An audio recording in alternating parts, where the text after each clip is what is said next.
Décès de Naomi Musinga. Pas d'autres sanctions contre le SAMU de Strasbourg, affirme Buzyn. La ministre de la Santé, Agnès Buzyn, a indiqué jeudi qu'il n'y aurait pas d'autres sanctions après le départ du responsable du SAMU de Strasbourg, à la suite du rapport de l'IGAS sur la mort de Naomi Musinga dont l'appel de détresse n'avait pas été pris au sérieux.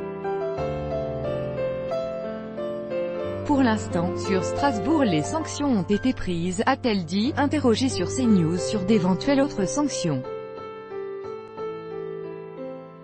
L'opératrice qui a répondu a quitté ses fonctions et le responsable du SAMU de Strasbourg a démissionné. Madame Buzyn a rappelé qu'elle avait demandé aux urgentistes une feuille de route pour le 1er juillet pour améliorer les services d'urgence et notamment les procédures internes avec la mise en place une démarche qualité. Interrogée sur la nature de la faute commise, Madame Buzyn a répondu que, comme tous les Français, il suffit d'avoir écouté cette bande pour savoir qu'il y a eu un dysfonctionnement grave avec un manque d'humanité qui est intolérable quand on parle de quelqu'un de malade, a-t-elle dit. Je ne peux pas dire si on aurait pu la sauver ou pas, a-t-elle ajouté. Le rapport de l'IGAS, NDLR, ne le dit pas.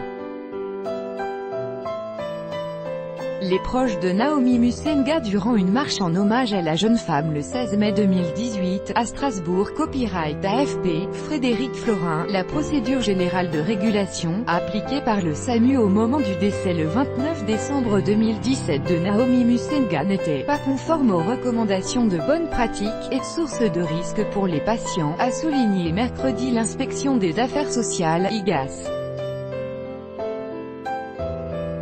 L'IGAS pointe les réponses non adaptées de l'assistante de régulation médicale, qui avait employé un ton dur, intimidant et déplacé face aux demandes d'aide réitérées de la jeune femme, décédée à l'âge de 22 ans. Tout droit de reproduction et de représentation réservé. Copyright 2018, Agence France Presse.